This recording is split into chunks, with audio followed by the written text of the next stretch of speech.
Hi, Alan. How are you? I'm great, Dolores. Nice to talk to you again.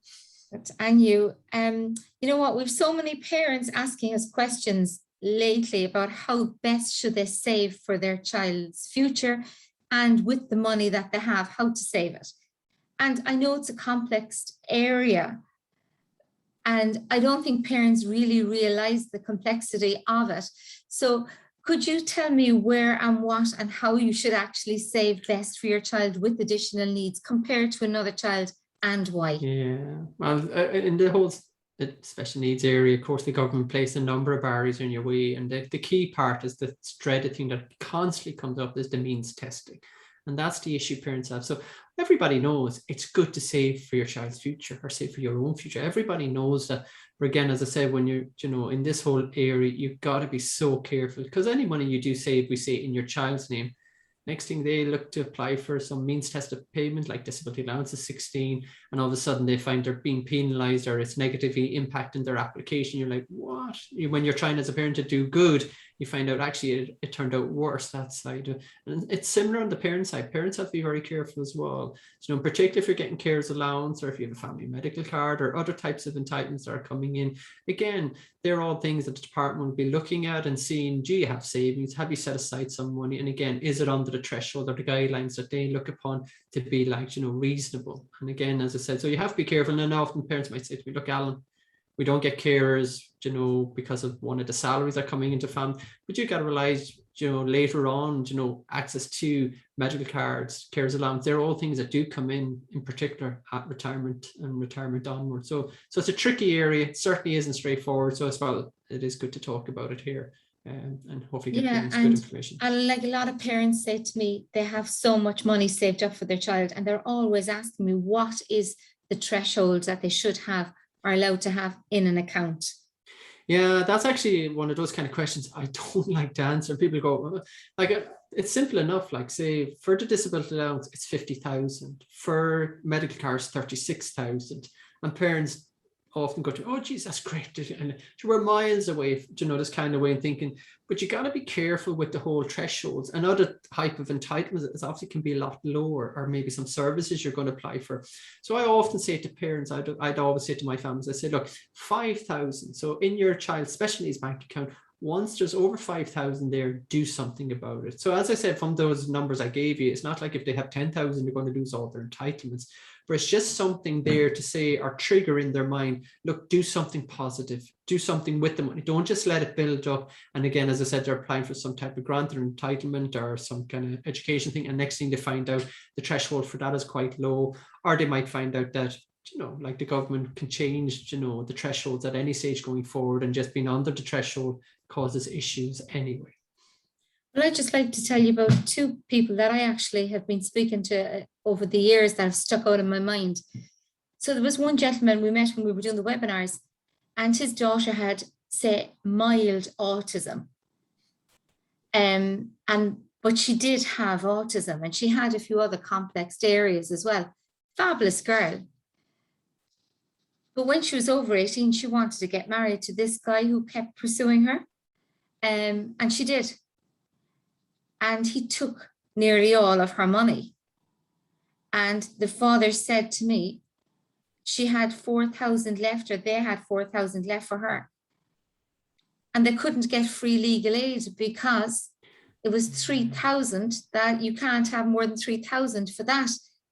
And the man and his wife, God love them, they were in a complete tizzy. Yeah. I certainly couldn't help them.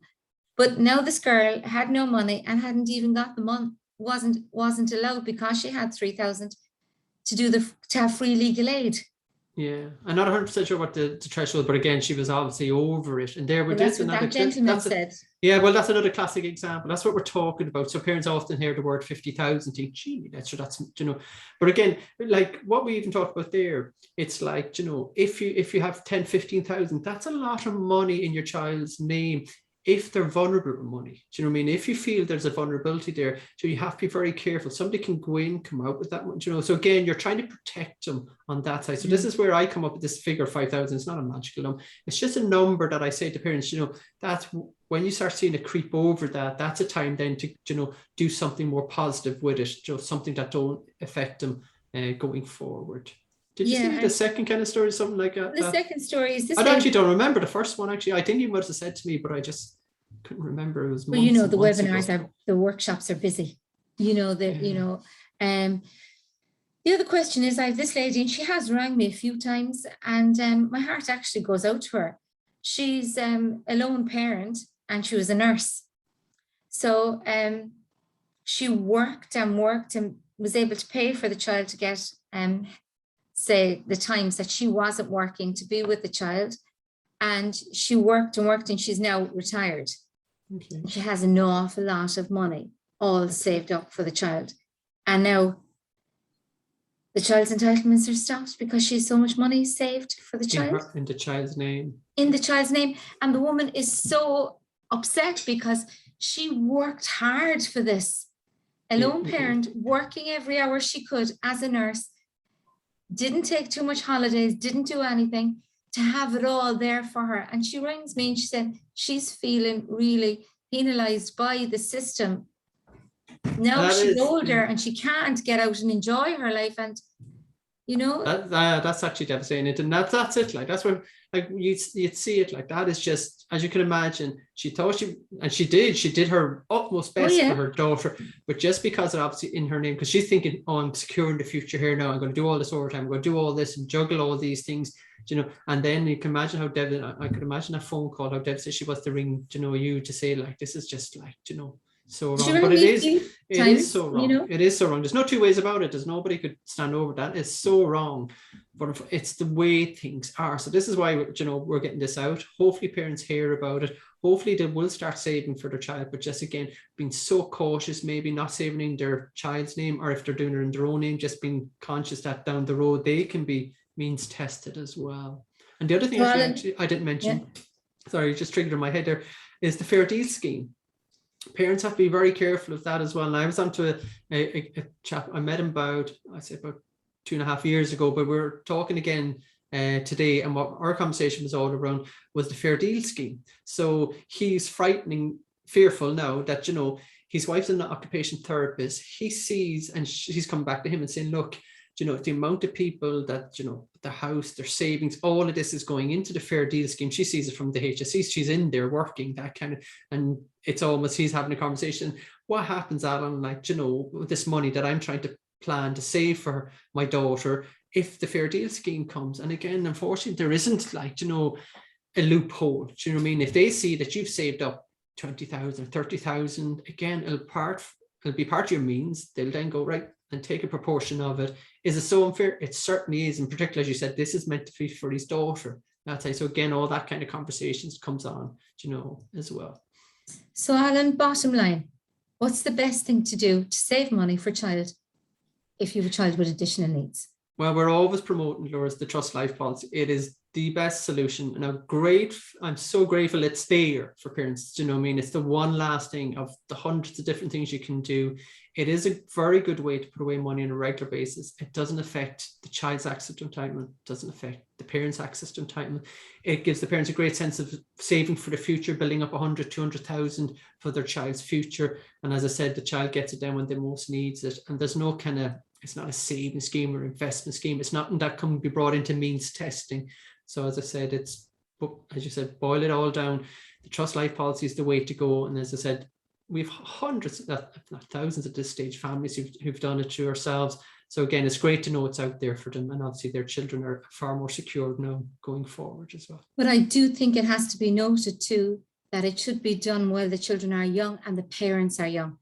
Yeah, we see it all the time, don't we? We see the difference, you know what I mean? You see a couple there in their 30s and they're paying something like, I don't know, 15 euros a week. So, and then you see a couple in their 50s, you know, maybe even late, and next thing all of a sudden it's 40 or 50 euros a week. And even today, the couple, I was always going to mention it by accident, but we were talking about it, but basically he's 58 and obviously his medical history is not as good as when it was 28. So therefore then the premium was meant to be 51 a week. It's now 72 a week. So again, we had a massive conversation here trying to figure out a solution for them. So again, as you said, Laura, the younger you do it, obviously, the better for everybody and the better for your child, you know. But, yeah, and I think it would be great for parents to realize we're not just saying this, it's a total fact. Oh, yeah. I know. I think my parents are all about, when parents see it, they're just delighted, because they're all looking for solutions. Well, everybody's trying to figure it out, and it's just so many catches, that kind of way. So again, as you see with the webinars now, it's so popular, and people are so like keen to just get us all in place for their children. And as I said, touch wood now, hopefully it'll be there forevermore, and all these things will be there for these kids. But I have to say, Alan, when I was in my 30s, I thought, I'll always be healthy. I'll always be flying it. I'll always be able to keep this going. I honestly did not think I'd have any conditions. I'm serious. I really didn't. I was. Let's not get into it. I tell you, I went and got my bloods done, and the GP says, "Oh, your cholesterol's high, Alan. That's against your age thing." And I nearly cried. And I was thinking, I thought I was kind of quite young, and he said, "That's just an age thing." And I was like, "Gee, that's man." I was like devastated coming out of there. Yeah, you see, so if you went for the policy now, you mightn't get it. I'm telling you. Don't say that to me. Yeah, anyway. But what I'm saying is really, we don't. And as parents of children with additional needs, we're not thinking that way sometimes.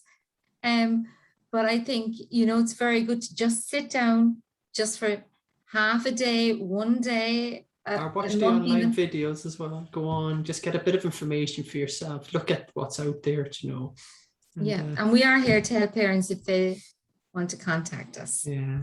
So when they tell us their medical condition, see what we have. You're fine. They wouldn't want to get me started anyway. But anyway, Alan, thank you very much for that. No problem. Thanks. Bye for now.